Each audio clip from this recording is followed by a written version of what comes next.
Welcome guys RUHSM के channel में आपका बहुत बहुत स्वागत है। सब्सक्राइब कीजिए RUHSM के चैनल को और पाइए Rajasthan BS nursing, Rajasthan JNM, Rajasthan paramedical, Rajasthan pharmacy के latest update time to time.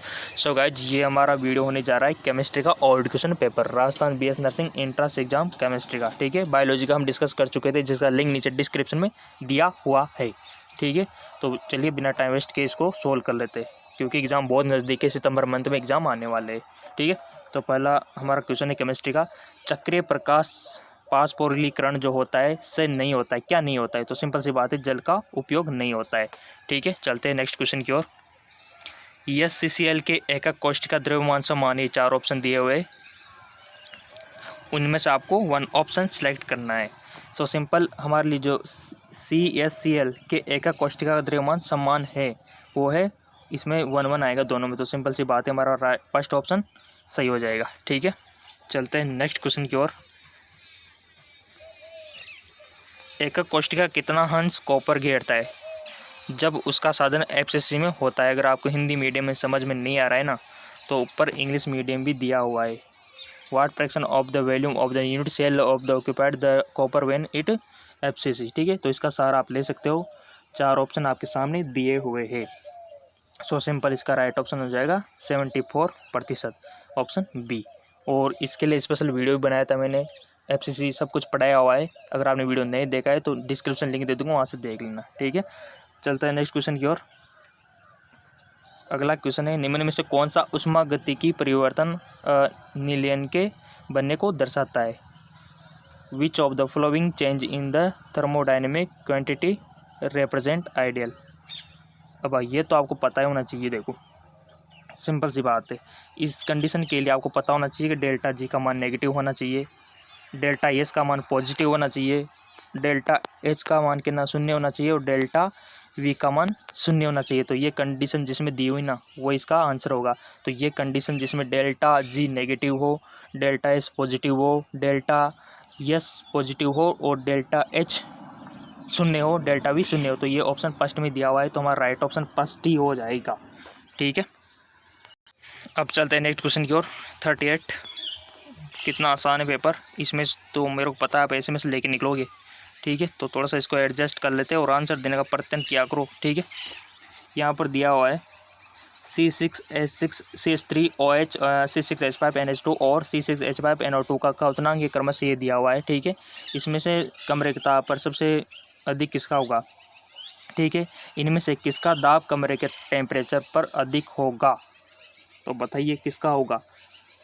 तो सिंपल CH3OH का होगा। ठीक है, डायरेक्ट क्वेश्चन है जो कि अगर आपने पढ़ी होगी NCERT तो वहीं से आप इसका आंसर दे सकते हो। ठीक है, चलते आगे। 39, क्वेश्चन को पहले पढ़ा करो फिर इसका आंसर दिया करो। ठीक है, क्वेश्चन है हमारा, थोड़ा सा एडजस्ट इसको कर लेते हैं।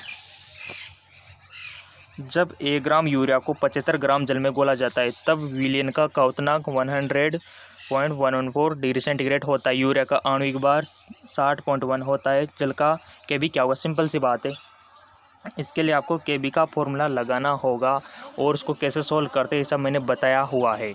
ठीक है, किस प्रकार से सोल्व होगा ये सब मैंने बताया हुआ है। अब आप बोले कि सर बताओ ना इसका आंसर, तो ये होगा 0.513।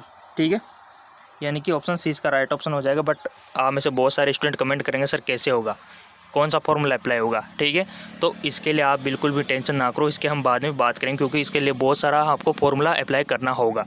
ठीक है, तो वो भी हम बताएंगे बाद में। चलते आगे, अगला है हमारा फॉर द रिएक्शन। यहाँ पर ये दिया हुआ है 4 ऑप्शन, कौन सा राइट होगा? सो सिंपल इसका राइट ऑप्शन हो जाएगा, निम्न रासायनिक अभिक्रिया के लिए क्या होना चाहिए? सक्रिय ऊर्जा को घात करनी, यानी कि आपको एक्टिवेशन एनर्जी क्या होगी इसके लिए? Activation energy so simple 21.2। ठीक है, ये होगी इसके लिए, आपको पता होना चाहिए। चलते हैं नेक्स्ट क्वेश्चन की ओर। निम्न में से कौन सा तथ्य जो है सत्य है? Which of the following statement is correct? ये तो सबको आना चाहिए, सबको मतलब सबको, अगर नहीं आ रहा है ना तो अपने आप को चापड़ मार लो। अभिक्रिया की कोरी अभिक्रिया क्या होती है कि इसमें सब कुछ दिया हुआ है। कोरी समझ में नहीं आ रहा होगा आपके, तो आप इंग्लिश का यूज़ कर लो कि ये कोरी क्या होता है। The order of reaction is equal to sum of the stoichiometric component of the reactant. तो सिंपल इसको जब आप पढ़ोगे समझोगे तो आपको भी समझ में आ जाएगा। ठीक है, सो गाइस जिसका राइट ऑप्शन हो जाएगा ऑप्शन सी, अभिक्रिया की कोरिदर नियम समीकरण के अभिक्रिया प्रतिवाद का जोड़ा है। ठीक है, चलते आगे। अगला क्वेश्चन है गाइज, हमको भी बहुत सारे क्वेश्चन अटेम्प्ट करने हैं, अभी 14 का, 15 का, 16 का, 17 का, यानी कि 2012 तक का भी हमको ओल्ड क्वेश्चन पेपर सोल्व करना है। ठीक है, और टाइम बहुत कम है हमारे पास। चलते आगे। कोलाइड कण का आयतन वीसी, विलय कण का आयतन वास्तविक विलय में वीटी तथा निलंबन कण का आयतन वीसी के विरुद्ध संबंध है। ये संबंध यानी कि रिलेशन आपको याद करना है। ये 4 ऑप्शन आपके सामने दिए हुए, 1 ऑप्शन सेलेक्ट करना है आपको।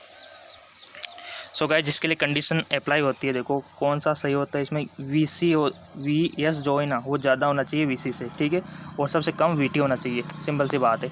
तो जिसमें सबसे कम VT दिया हुआ हो और सबसे ज़्यादा VC दिया हुआ हो, ये हमारा VS दिया हुआ है, वही हमारा राइट ऑप्शन हो जाएगा। तो ये है ऑप्शन सी में, तो हमारा ऑप्शन सी राइट ऑप्शन हो जाएगा, क्योंकि इसमें VS ज़्यादा है और VT कम है। ठीक है, चलते आगे। टिंडन परिणाम निम्न में किस में दिखता है? सिंपल, ये कुछ बच्चों वाला क्वेश्चन, टिंडन प्रभाव इसमें दिखता है, ये तो आपको पता होना ना चाहिए। कोलाइड में दिखता है, ये बच्चों वाला क्वेश्चन है। ठीक है, तो इस प्रकार के सिंपल से क्वेश्चन भी आते हैं आपके एंट्रेंस एग्जाम में। चलते हैं नेक्स्ट क्वेश्चन की ओर। किसी आयन की एक कोलाइडल विलय के लिए स्कंदन क्षमता निम्न में से किस पर डिपेंड करती है? बताइए, ये 4 ऑप्शन आपके सामने है। केवल आकार पर, केवल आवेश पर, केवल आवेशों के परिणाम पर, आवेशों के परिणाम और संकेत दोनों पर। बताइए। सो आपने अगर NCERT पढ़ी होगी तो इसका राइट ऑप्शन आप दे पाओगे। तो सिंपल सी बात है कि आवेशों के परिणाम और संकेत दोनों पर डिपेंड करती है, तो राइट ऑप्शन डी हो जाएगा। देखिए गाइज किस प्रकार के सीधे से क्वेश्चन पूछे जाते हैं आपके RHS एंट्रेंस एग्जाम में, पता लग गया होगा आपको। ठीक है, चलते आगे। नेक्स्ट क्वेश्चन भी हमारा डायरेक्ट क्वेश्चन है, कोई यहाँ पर समझाने वाली बात नहीं है। अगर आपने पढ़ा है, MCQs किए हुए, तो आप इसका डायरेक्ट आंसर दे दो, कोई दिमाग लगाने वाली बात नहीं है। अगर आपने पढ़ा होगा तो आप टिक लगा के आ जाओगे। गैल्वेनिक सेल का वोल्टेज किस पर निर्भर करता है? सिंपल सी बात है, सांद्रता पे, टेम्परेचर पे, जो नंबर ऑफ इलेक्ट्रॉन ट्रांसफर्ड हुए उस पर, या फिर सभी पर। तो सिंपल सी बात है, अगर आपने गैल्वेनिक सेल के बारे में पढ़ा है ना NCERT में, तो आप इसका राइट ऑप्शन दे आओगे। मैंने तो दे रखा है। ठीक है, और इसकी प्रैक्टिस भी की हुई है, तो मैं तो बता दूंगा ना, क्योंकि सांद्रता भी करेगा, टेम्परेचर भी करेगा, और स्थानांतरित इलेक्ट्रॉन की संख्या पर भी करेगा। तो राइट ऑप्शन डी हो जाएगा। तो बताइए गाइज, आपकी जो केमिस्ट्री में ना डायरेक्ट क्वेश्चन ज़्यादा है और समझने वाले न्यूमेरिकल बहुत कम है। ठीक है, तो डायरेक्ट क्वेश्चन ऐसे बनते हैं। चलते आगे की ओर। अगला क्वेश्चन है, ये थोड़ा न्यूमेरिकल टाइप है, 46। इसको भी हम देखेंगे। 46 पे जो हमारा राइट ऑप्शन हो जाएगा, इसको थोड़ा एडजस्ट कर लेते हैं। निम्न अभिक्रिया के लिए ये अभिक्रिया दी हुई है। ठीक है, इतना वोल्टेज है, अपी की साम्य व्यवस्था सांद्रता क्या होगी अगर एक लोहे के टुकड़े को जिंक विलयन में रखा जाए? तो इसका थोड़ा न्यूमेरिकल करना होगा, और इसका न्यूमेरिकल मैंने कराया हुआ है। ठीक है, अब इसको थोड़ा सा टाइम लगेगा न्यूमेरिकल करने में, तो इसको हम बाद में कर लेंगे। ठीक है, तो इसका राइट ऑप्शन हो जाएगा 1.4 × 10⁻11। ठीक है, बट ये क्यों होगा, कैसे होगा, इसको हम एक्सप्लेन करेंगे बाद में। ठीक है, तो इसको ध्यान रखना। Question number 46। ठीक है, चलते आगे। डायरेक्ट क्वेश्चन कर लेते हैं पहले अपन। दूसरी सारे मर्दा धातु की तुलना में बेरिलियम के ऑक्साइड क्या होते हैं? अधिक अम्लीय होते हैं या तथा उभयधर्मी होते हैं? अधिक सारे तथा उभयधर्मी, प्रबल सारे, या फिर उदासीन न्यूट्रल? बताइए। दूसरे सारे मर्दा धातु की तुलना में बेरिलियम के ऑक्साइड जो होते हैं वो अधिक अम्लीय तथा उदासीन होते हैं। तो ये किस में दिया हुआ है? तो ये तो ऑप्शन फर्स्ट में दिया हुआ है, तो हमारा राइट ऑप्शन फर्स्ट हो जाएगा। ठीक है, चलते आगे की ओर।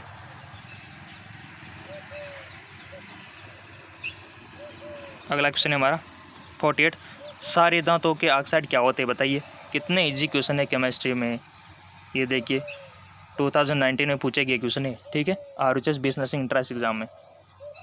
सारे धातुओं के ऑक्साइड क्या होते हैं, इनके साथ साथ आपको पता होना चाहिए कि अम्लीय धातु के ऑक्साइड क्या होते हैं। ठीक है, उल्टा होता है। तो बताइए सारे धातुओं के ऑक्साइड क्या होते हैं? प्रबल अम्लीय, स्ट्रॉन्ग बेस, या फिर वीक एसिड, या फिर वीक बेस? बताइए।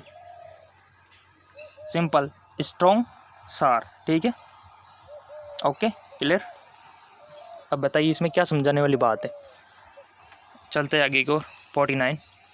निम्न के परमाणु त्रिज्या का कौन सा संबंध सत्य है? आपको परमाणु त्रिज्या यानी कि आपको जो इनकी करेक्ट एटॉमिक रेडिएशन है, वो रेडियस होता है ना इसका त्रिज्या, वो पता होना चाहिए, रेडियस। ठीक है, तो बताइए कौन सा समझ सकते हैं? वीडियो को पॉज कर सकते हो, कोई भी कर सकते हो, यहाँ पर रोक सकते हो, सोच सकते हो कि इसका राइट ऑप्शन क्या होगा। सिंपल सी बात है, सबसे कम लिथियम का, उसके बाद मैग्नीशियम का उससे ज़्यादा, सोडियम का उससे ज़्यादा, कैल्शियम का उससे ज़्यादा, पोटेशियम का। ठीक है, तो जिसमें भी दिया है उसको टिक कर दो।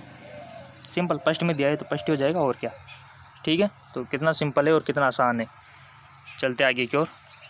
50, यहाँ पर कुछ NO2 प्लस NO2 माइनस और NO2 के बंद कोण किस रूप में संबंधित है, ये आपको थोड़ा सा समझना है। अगर पढ़ा होगा तो ईजिली आप इसको कर सकोगे। सो गाइस, जिसका राइट ऑप्शन हो जाएगा ऑप्शन सी। ठीक है, क्यों होगा, कैसे होगा, वो भी हम बाद में समझेंगे, क्योंकि उसके लिए समझाने के लिए आपको बहुत सारा टाइम चाहिए होता है। ठीक है, चलते आगे की ओर। अगला क्वेश्चन है N2F2 के नाइट्रोजन का संकरण क्या होगा, बच्चों वाला क्वेश्चन। अगर नहीं आ रहा है ना तो अपने आप को थप्पड़ मार लो। ये 4 ऑप्शन आपके सामने, बताओ कौन सा राइट ऑप्शन होगा। तुक्के मत लगाना, तुक्के लगाओ तो सोच समझ के लगाना।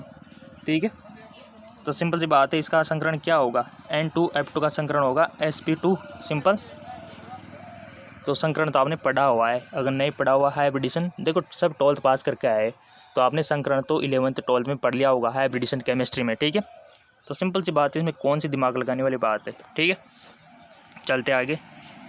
सल्फर प्रकृति में किस रूप में पाया जाता है। देखो डायरेक्ट क्वेश्चन है, अब यहाँ पर आपको कोई रॉकेट साइंस नहीं लगाना। ठीक है, ये 4 ऑप्शन दिखा दिए मैंने यहाँ पर स्क्रीन पे, कोई भी 1 ऑप्शन आपको सिलेक्ट करना है। तो किस रूप में पाया जाता है बताओ।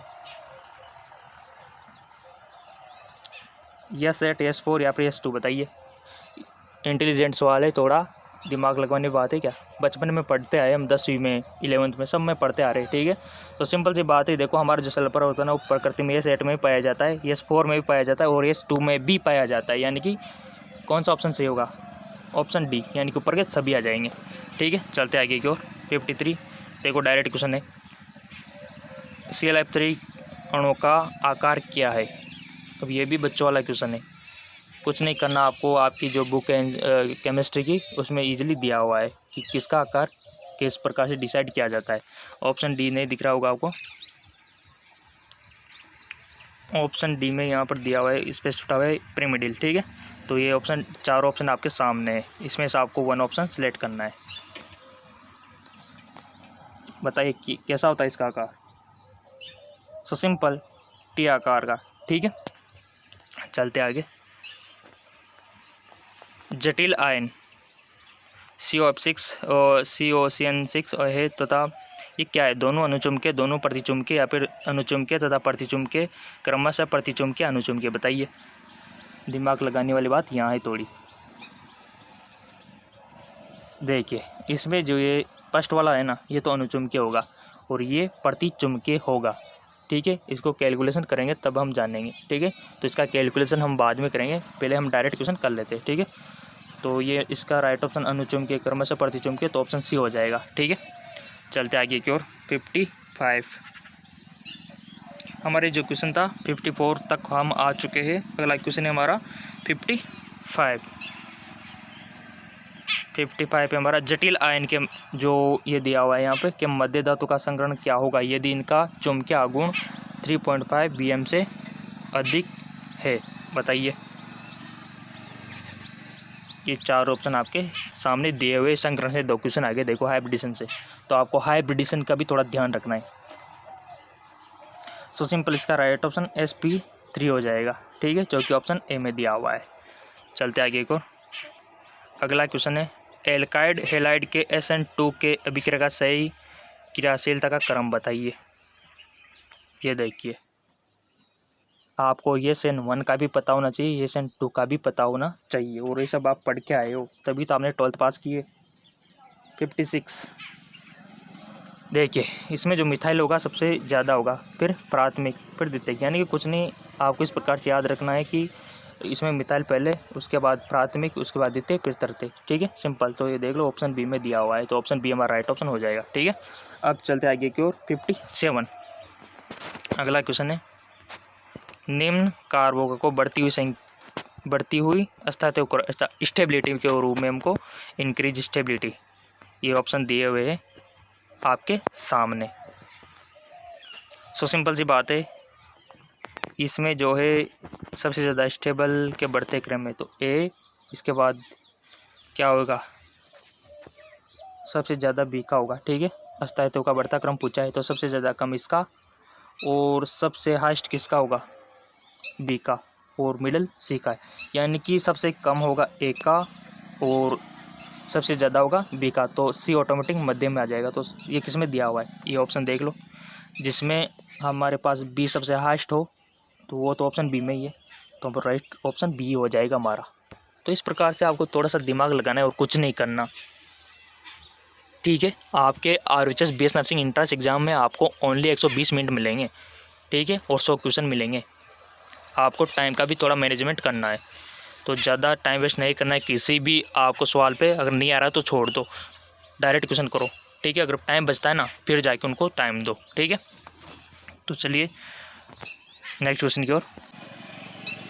58, निम्न में से कौन सा तथ्य जो है असत्य है। तो ये तो सिंपल सी बात है, आपने ये 7.2 की क्रिया है, 7.1 की भी क्रिया, सब कुछ पढ़ा हुआ है, इनको पढ़ के आपको जवाब दे देना है, ठीक है।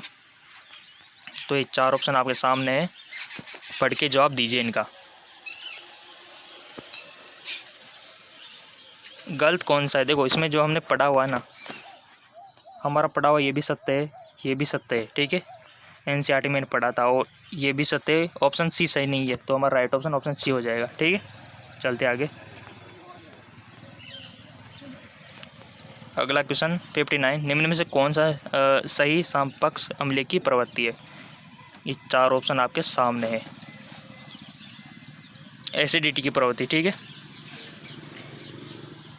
सो इसमें हमारा राइट ऑप्शन फर्स्ट हो जाएगा, ठीक है। चलते आगे को। द्वितीय हैलाइड प्रबल सारे नाभिक रागी के साथ गर्म करने पर मुख्यतः देगा, क्या देगा, SN1, SN2 या फिर E1 उत्पाद या फिर E2 उत्पाद। ऑप्शन डी, ठीक है, E2 उत्पाद देगा प्रोडक्ट। ओके, चलते आगे, डायरेक्ट क्वेश्चन है। और अगला क्वेश्चन है हमारा 61, प्रबल अम्ल HF की उपस्थिति में 0 डिग्री सेंटीग्रेड पर बेंजीन और प्रोपीन की अभिक्रियता का मुख्य उत्पाद क्या है। निम्न प्रबल HF की उपस्थिति में, कितना सिंपल क्वेश्चन है, 0 डिग्री सेंटीग्रेड पर बेंजीन और प्रोपीन की अभिक्रियता, ये भी आपके NCERT से लिया गया क्वेश्चन है। तो बता दो इसका राइट ऑप्शन क्या होगा। आइसोप्रोपाइल बेंजीन होगा, और क्या होगा, ठीक है, सिंपल क्वेश्चन ये होगा। चलते आगे। निम्न में से कौन सा अभिकारक प्रिडल क्राफ्ट अभिक्रिया नहीं देता है। सिंपल क्वेश्चन, डायरेक्ट क्वेश्चन, तभी तो मैं बोलता हूँ NCERT पढ़ो और वो जो बुक मैंने बताई थी आपको उसको पढ़ो। डायरेक्ट क्वेश्चन है, कोई भी आपको रॉकेट साइंस नहीं लगाना है यहाँ पे, आपको तो बस टिक लगाना है, ठीक है। तो कौन सी प्रिडल क्राफ्ट अभिक्रिया नहीं देता, तो मैं आपको बता दूँ, अगर आपने नहीं पढ़ा है, देखो टोल्यूइन भी देता है, नाइट्रोजन बेंजीन भी देता है और बेंजोइक एसिड भी देता है। यानी कि इस सवाल को करने के लिए आपको ये पता होना चाहिए कि कौन देता है ना। आपको ये पता होना चाहिए कि कौन देता है प्रिडल क्राफ्ट अभिक्रिया, तो इसको आप कर दोगे। ये पता नहीं होना चाहिए कौन नहीं देता। आपको अगर ये पता है ना कि कौन देता है, आप सही करके आ जाओगे। तो वैसे ऑप्शन बी हमारा जैसे को छूट गया, क्यों, क्योंकि नहीं देता है। तो यहाँ हमारा राइट ऑप्शन क्या होगा, ऑप्शन बी हमारा राइट ऑप्शन हो जाएगा, ठीक है। कितना सिंपल है, तो थोड़ा सा यहाँ पर दिमाग लगाने वाली बात थी। चलते 63, निम्न में से 63 कहाँ चला गया हमारा। अगला सवाल है हमारा 63, निम्न में से कौन सी अभिक्रिया 100% पारा उत्पाद देगी जब क्लोरोबेंजीन में इलेक्ट्रॉन स्नेह स्थापन अभिक्रिया होगी। इंग्लिश का सारा ले सकते हो, इंग्लिश ऊपर दिया हुआ है, ठीक है। बताइए इसका राइट ऑप्शन हो जाएगा सल्फोनीकरण, यानी कि ऑप्शन डी, ठीक है। चलते आगे 64, निम्न में से किस एमिनो एसिड के पक्ष श्रृंखला में एरोमेटिक रिंग होगी। Which of the flowing amino acid contain aromatic ring. ये 4 ऑप्शन है, बता दो। सिंपल सा क्वेश्चन है, बच्चों वाले क्वेश्चन है। तो इसका राइट ऑप्शन हो जाएगा ऑप्शन डी, ठीक है। चलते आगे की ओर 65, अगला क्वेश्चन है हमारा कि निम्न में से प्रोटीन में उपस्थित कौन सा एमिनो एसिड हाइड्रोजन से अभिक्रिया कर गहरे नीले रंग का ऋणावेश से, जिसका जो है नैनोमीटर है इसका लैम्डा, ठीक है। तो यहाँ पर दिमाग लगाने वाली बात है थोड़ी सी, और इसका राइट ऑप्शन हो जाएगा बी प्रो, ठीक है। ये कैसे होगा, क्यों होगा, वो हम बाद में डिस्कस करेंगे। अगला क्वेश्चन है ट्रांसलेशन का प्रारंभिक कोडोन है। सिंपल सी बात है, आपको स्टार्टिंग कोडोन और एंडिंग कोडोन यानी कि जो समाप्त करने वाला होता है, ये दोनों चीज़ें पता होना चाहिए, पूछा जा सकता है आपसे, ठीक है। तो देखो स्टार्टिंग तो आप अगस्त से याद रख लो, अगस्त यानी कि AUG, यानी कि आपके फॉर्म अगस्त में स्टार्ट होता है, ऐसे याद रख लो। तो अगस्त और एंडिंग क्या होता है आपको कमेंट करके बताना है, ठीक है। एंडिंग कोडॉन कौन सा है ये पूछा जा चुका है प्रारंभिक तो, बट आपको एंडिंग वाला बताना है, ठीक है। तो इसका स्टार्टिंग तो क्या होता है AUG, तो ऑप्शन सी में दिया हुआ है, ठीक है। ऑप्शन सी हमारा करेक्ट ऑप्शन हो जाएगा। अगला है हमारा, फिनोल किस यौगिक में क्रिया के बाद बेक्लाइट बनाता है। अगर फिनोल के बारे में नॉलेज है थोड़ी सी भी, आप इसको सही कर सकते हो, कोई दिक्कत वाली बात नहीं है, ठीक है। तो हमारा राइट ऑप्शन हो जाएगा ऑप्शन ए, ठीक है। चलते आगे की ओर।